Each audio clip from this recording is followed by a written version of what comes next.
Good morning students, कैसे हैं आप सब। उम्मीद करती हूँ आप लोग अच्छे होंगे। आज आपकी वर्कशीट नंबर 36 आई है, इसे अच्छे से लेबल कीजिए, डेट डालिए, क्लास, सब्जेक्ट, अपना नाम, अपने टीचर का नाम लिख लीजिए। आज ये आपकी इंग्लिश की वर्कशीट है।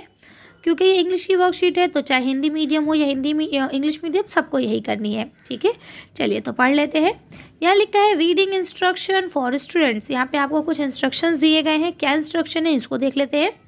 फर्स्ट दिया गया है, let your voice reflect the tone of the story और the personalities of the characters. यानी आपको अपनी आवाज़ को इस तरह से टोन करना है कि जैसा सेंटेंस है, जैसा कैरेक्टर है, उस हिसाब से आप अपनी आवाज़ को हल्का, तेज़, धीरा करेंगे। ठीक है, फ्लो में इसे पढ़ेंगे। ठीक है, नेक्स्ट आपको लिखा हुआ है, डोंट रीड टू फास्ट। आपको बहुत स्पीड में नहीं पढ़ना है। ठीक है, vary your pace so you can pause और एम्फेसाइज। ठीक है, अगर आपको लगता है कि कहीं पे आपको जोर देना है ना, तो वहाँ पे थोड़ी देर रुके और उसके बाद बोले, ताकि उस पर एम्फेसाइज हो सके, जोर दिया जा सके। तो ये तो हो गई आपकी रीडिंग इंस्ट्रक्शन। ये हर लैंग्वेज में यही होते हैं, इसी तरह से बोला जाए, इसी तरह से पढ़ा जाए, ताकि पता रहे कि कहाँ पे सेंटेंस ख़त्म हुआ है, कहाँ पे हमें थोड़ी देर रुकना है, कहाँ पे सांस तोड़ना है। ठीक है, तो आज हम लोग पढ़ने वाले हैं अ फेबल। तो फेबल का मतलब होता है एक कल्पित कहानी। ठीक है, a story with birds and animals as character that teach us a lesson, a moral। यानी कि फेबल का मतलब होता है कि जिसमें चिड़िया या जानवरों को एक कैरेक्टर के रूप में दिखाया जाता है, जो हमें कुछ ना कुछ सीख, कोई ना कोई लेसन सिखा के जाते हैं, कोई ना कोई सबक दे के जाते हैं। और हम इन शॉर्ट कह सकते हैं कि ऐसी स्टोरीज जो हमें मॉरल दें, है ना, जो हमें कोई शिक्षा दें। तो यहाँ पे आपको दिया गया है एक स्टोरी जो है the monkey and the crocodile. ठीक है, पंचतंत्रा से ये स्टोरी ली गई है। तो लिखा, once upon a time in a forest. एक दफ़ा की बात है, एक जंगल में। They lived a monkey on a jamun tree on the bank of river. नदी के किनारे एक जामुन का ट्री था, पेड़ था, उसके ऊपर एक बंदर रहा करता था। इन द सेम फॉरेस्ट, उसी सेम जंगल में, there lived a crocodile and his wife. उसी जंगल में क्रोकोडाइल और उसकी बीवी भी रहती थी। वन डे, एक दिन, the crocodile came to the bank of the river. एक दिन क्या हुआ, क्रोकोडाइल आया कहाँ, नदी के किनारे। बैंक कहते हैं किनारा, रिवर कहते हैं नदी। नदी के किनारे पर आया। And rested under the tree, और ट्री की छाँव में, पेड़ की छाँव में क्या करने लगा, रेस्ट करने लगा, आराम करने लगा। ठीक है, the kind hearted monkey offered him some fruits.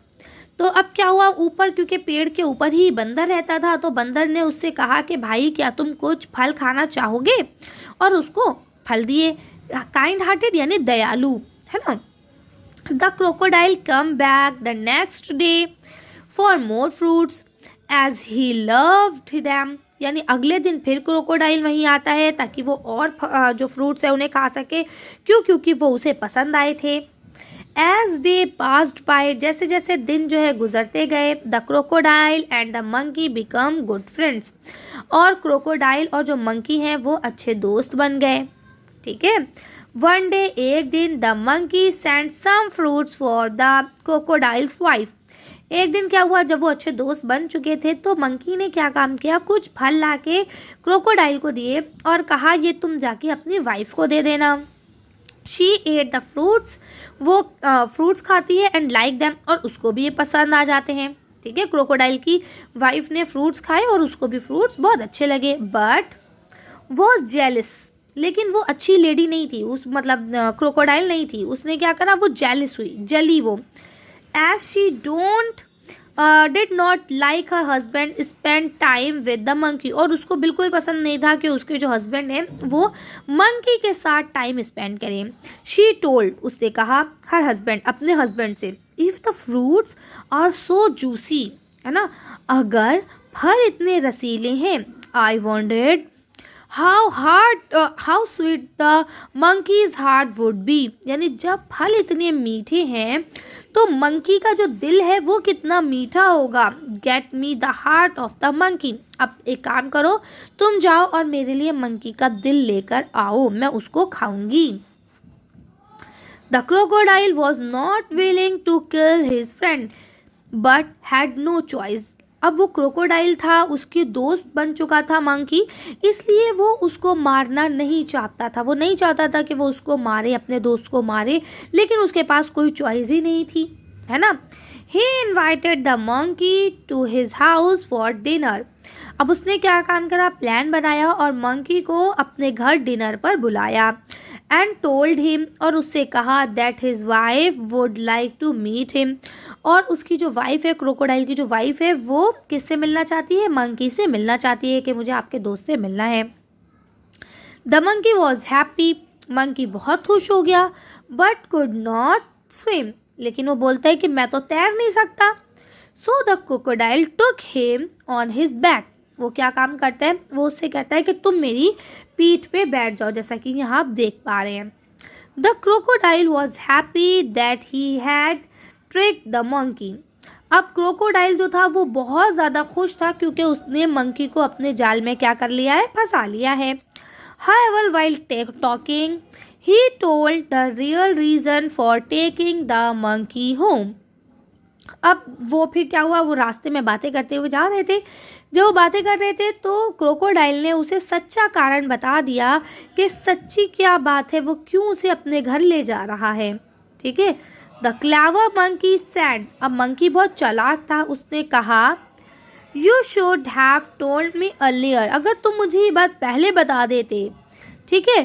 क्यों, कहता है I left my heart on the tree, क्योंकि मैं अपना दिल तो पेड़ के ऊपर छोड़ के आया हूँ। We must go back and get it. चलो तो हमें चलना चाहिए और मैं अपना दिल वापस ले आऊँ, इसके लिए तुम मेरे साथ वापस चलो। ठीक है। The crocodile believed him. और क्रोकोडाइल क्योंकि उल्लू था, वो उसने क्या काम करा, बंदर के ऊपर यकीन कर लिया। उसे लगा कि सचमुच बंदर ने अपना दिल जो है कहाँ रख दिया है, पेड़ के ऊपर रख दिया है। ठीक है। And took him back to the tree. और वो उसे क्या करा, पेड़ के ऊपर वापस ले आया कि भाई जाओ जल्दी से अपना दिल उठा लो, फिर हम तुम्हें लेके चलेंगे। Thus the clever monkey saved his life. और इसी तरह से क्या हुआ, चालाक बंदर ने अपनी जिंदगी बचा ली। क्यों, क्योंकि वो दौड़ के पेड़ पे चढ़ गया। अब क्रोकोडाइल थोड़ी ना पेड़ पे चढ़ पाएगा। आई बात समझ में। तो यहाँ लिखे है मॉरल ऑफ द स्टोरी। इस स्टोरी का मॉरल क्या, इससे में शिक्षा क्या मिलती है, choose your company wisely and always have presence of mind. आप बोलते हैं कि सबसे पहले तो आपकी जो भी कंपनी है, यानी आपकी जो भी सोहबत है, जो भी आपकी दोस्ती है, वो पहले तो समझदारी से चूज़ करें कि हमें किसे अपना दोस्त बनाना है और किसे नहीं बनाना है। ठीक है। कौन हमारा सच्चा दोस्त है, कौन हमारा सिर्फ फ़ायदा उठाना चाहता है, ये चीज़ें पहले तो आप ध्यान रखें और इसको नज़र में रख कर ही दोस्ती करें। और दूसरी चीज़, अपने दिमाग को हमेशा हाजिर रखें। ये ना हो कि आप एब्सेंट माइंडेड बैठे रहें और कोई कुछ भी करता चला जाए, आपको कोई परवाह ही ना हो। ठीक है। तो इस तरह से ये होती है स्टोरी हमारी कंप्लीट। अब आते हैं हम लोग सजेस्टेड एक्टिविटीज़ पे। तो यहाँ फर्स्ट क्वेश्चन लिखा हुआ है, do reverse reading the text या story from the end of the page from right to left for each line. अब आपको क्या करना है, ये आपकी स्टोरी है, ये लास्ट पेज है, यहाँ से आपको राइट टू लेफ्ट जाना है। इस तरह से इस स्टोरी को पढ़ना है। Life is saved, monkey clever the thus, tree the to back him took and him believed. फिर लिखना crocodile the it get and back go must we. इस तरह से आपको इसे पढ़ना है। यहाँ नोट दिया गया है, a model reading by the teacher to integrate the activity is suggested. ठीक है। अब आपको टीचर पढ़ के दिखाएंगे, जैसे कि मैंने अभी आपको बताया कि इस तरह से आपको पढ़ना है, ये आपके टीचर्स आपको ऐसे ही बताएंगे। ठीक है। फिर जब आपके टीचर आपको बता देंगे, फिर आप वैसे ही पढ़ लेंगे। सेकंड क्वेश्चन यहाँ देखिए, आपको लिखा है pick all the words related to the forest, यानी ऐसे वर्ड्स जो जंगल से रिलेटेड है ना, जो आपको जब जंगल का जिक्र आता है वहाँ पे आपको वो वर्ड्स मिलते हैं, है ना, उनको आपको क्या करना है, write them down in your, क्या करना है, नोटबुक में आपको उन वर्ड्स को लिखना है और एक शॉर्ट स्टोरी बनानी है उन्हीं वर्ड्स को इस्तेमाल करके। ठीक है। जैसे कि क्रोकोडाइल, रिवर, ये सब हमारे कहाँ आते हैं, जंगल का नाम सुनते ही हमारे जहन में आ जाते हैं, है ना। तो अब आपको इन वर्ड्स को लेना है, इसी तरह के जो भी आपके वर्ड्स हैं उनको निकाल के एक नई स्टोरी आपको बनानी है। तो चलिए इसका आंसर देख लेते हैं। देखिए बच्चों, वैसे तो फॉरेस्ट का नाम सुनते हमारे जहन में बहुत सारी चीज़ें आती है, लेकिन इस स्टोरी में जो चीज़ें आई हैं वो tree, river, fruits, crocodile, monkey etcetera, ये चीज़ें आई हैं। ठीक है, तो ये हमने लिख लिया। अब हम लोग क्या काम करते हैं, एक कहानी बनाते हैं इनसे कुछ वर्ड्स लेकर। देखिए, आप इसका आंसर ऐसा लिखेंगे, the cows and the lion. ठीक है, तो यहाँ लिखेंगे कि the 5 cows lived in a little forest. 5 गायें छोटे जंगल में रहती थी। They eat fresh grass in a large green meadow. ठीक है, वो एक हरे घास के बड़े मैदान में क्या करती थी, घास को चरती रहती थी। दे वर काइंड फ्रेंड्स, वो सब क्या थी, दोस्त थे। They decide to do everything together, उन्होंने डिसाइड किया कि वो कोई भी काम जो है हमेशा साथ में करेंगी। So the lion could not attack them for food, यानी क्योंकि वो पांचों हमेशा साथ रहती थी, सब काम साथ में करती थी, इसलिए कभी भी उन काऊ के ऊपर लॉयन अटैक नहीं कर पाता था। वन डे, एक दिन, the 5 cow fight and each one started to eat grass in a different place. एक दिन क्या हुआ, उन पांचों में लड़ाई हो गई और अपनी अपनी जगहों पर वो लोग क्या करने लगी, घास खाने लगी। The lion decide to seize the opportunity and kill them one by one. और क्या हुआ, लॉयन ने उस अवसर का फ़ायदा उठाया और एक एक कर सबको मार दिया, है ना। इसीलिए इस स्टोरी से हमें मॉरल क्या मिलता है कि यूनिटी इज स्ट्रेंथ, यानी कि एकता में ही बल है ना। अगर वो पांचों हमेशा साथ रहती तो वो नहीं मरती, लेकिन वो अलग अलग हो गई, शेर ने उन्हें मार डाला। ठीक है, तो इस तरह से आप कर सकते हैं। थर्ड क्वेश्चन लिखा हुआ है, make a mind map of the characters of the story and compare their characters trails.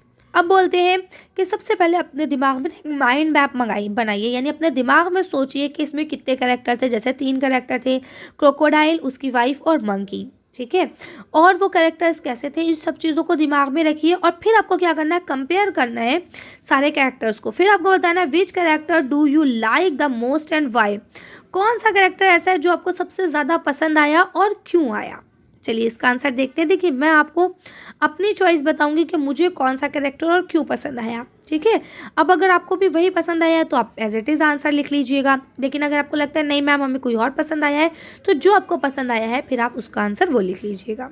Okay, चलिए नेक्स्ट आंसर देखते हैं।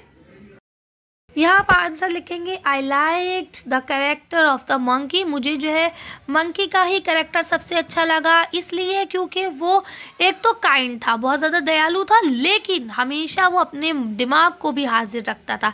ऐसा नहीं है कि वो दयालु होने के साथ भावनाओं में ही बह जाए, वो भावनाओं में नहीं बहता था, वो अपने दिमाग को हमेशा हाजिर रखता था और कोई भी काम करने से पहले उस पर सोच विचार करता था। ठीक है, अब यहाँ देखिए आपको अगला क्वेश्चन लिखा हुआ है, जो लास्ट क्वेश्चन है आपका, वो लिखते हैं, विजिट योर स्कूल लाइब्रेरी। अब आपको क्या करना है, अपने स्कूल लाइब्रेरी जाना है। Read at least one more fable and share it with your siblings and friends. अब आपको क्या करना है, इसी तरह की कोई एक कहानी और पढ़नी है ना, कल्पनित कहानी जो कि हमें मॉरल दे, हमें कोई शिक्षा दे। ठीक है, तो उसको आपको पढ़ना है और उसे पढ़ने के बाद अपने सिबलिंग्स यानी भाई बहन और अपने फ्रेंड्स उनके साथ शेयर करना है। तो इसमें हमें कुछ नहीं करना है, ये आप लोग खुद से पढ़ लेंगे। कोई भी कहानी, अकबर बीरबल की कहानी पढ़ सकते हैं, वो भी हमें बहुत सारी सीख दे जाती है ना। इसके अलावा भी और बहुत कहानियाँ आप अगर पढ़ना चाहें तो उसमें से कोई भी पढ़ सकते हैं और उस पर डिस्कस कर सकते हैं। तो इसमें मैं कुछ नहीं कराने वाली हूँ, तो वीडियो को अब यहीं ख़त्म करते हैं। आज की वर्कशीट में बस इतना ही। अगर वीडियो पसंद आई हो तो लाइक और शेयर करें। अगर अभी तक आपने हमारे चैनल को सब्सक्राइब नहीं किया तो प्लीज़ मेरे चैनल को सब्सक्राइब करें। Thank you for watching.